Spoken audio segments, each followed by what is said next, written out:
தேவன் தம்முடைய ஒரே குமாரனாகிய இயேசு கிறிஸ்துவை விசுவாசிக்கிறவன் எவனோ அவன் கெட்டுப்போகாமல் நித்திய ஜீவனை அடையும்படி அவரை தந்தரளி இவ்வளவா உலகத்தில் அன்பு கூர்ந்தாரு. யோவான் 10:10 திருடன் திருடவும் அழிக்கவும் கொல்லவும் வருகிறானே என்று வேறொன்றுக்கு வரான், நானும் ஜீவன் உண்டாக அது பரிபூரணப்பட வந்தேன் அப்படிங்கிறார்.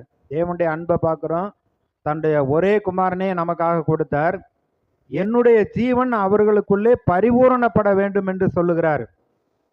யோவான் 17 தம்முடைய சீசர்களுக்காக அவர் கடைசியா ஜெபம் பண்றப்ப 3வது வசனத்துல சொல்றாரு, ஒன்றான மெய்தேவனாகிய உம்மையும் நீர் அனுப்பினவராகிய இயேசு கிறிஸ்துவையும் அறிந்து கொள்வதே நித்திய ஜீவன்.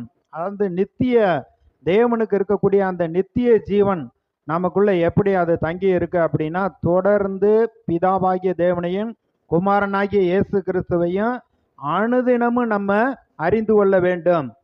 அவர் என்ன வாக்கு பண்ணி இருக்கிறார், அவர் என்ன சித்தம் கொண்டு இருக்கிறார், நம்முடைய வாழ்க்கையில என்ன செய்வேன் என்று சொல்லி இருக்கிறார் என்று வேத வாக்கியங்களை கொண்டு அவருடைய சித்தத்தை நம்ம அறிந்து கொள்ள வேண்டும். யோவான் சுவிசேஷத்துல அவர் சொல்றாரு, வேத வாக்கியங்களை ஆராய்ந்து பாருங்கள், அவைகளால் உங்களுக்கு நித்திய ஜீவன் உண்டென்று எண்ணுகிறீர்களே, என்னை குறித்து சாட்சி கொடுக்கிறவைகள் அவைகளே. அப்ப இயேசுவை குறித்து தான் இந்த வேத வாக்கியம் நமக்கு சாட்சி இடுகிறது.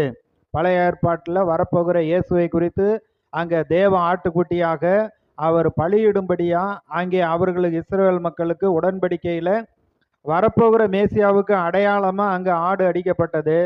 புதிய ஏற்பாட்டில் அந்த ஆடு சிலுவையிலே நமக்காக ஜீவன் கொடுத்து விட்டது. உலக தோட்டத்துக்கு முன்பாக அடிக்கப்பட்ட ஆட்டுக்குட்டியானவர் என்று எழுதி இருக்கிறது. அப்ப இயேசுவை குறித்து தான் இங்க மைய பொருளே இயேசு தான். நம்முடைய ரட்சிப்புக்கு, நம்முடைய சுகத்திற்கு, நம்முடைய நல்வாழ்வுக்கு இயேசுதான் நமக்கு ஆதாரமா இருக்கிறார். அவர் தான் நமக்கு பலனா இருக்கிறார். இந்த பலன் இந்த நித்திய ஜீவன்ல இருந்து நமக்குள்ளே வருகிறது. பேதுரு 2 நிருபம் எழுதினாரு.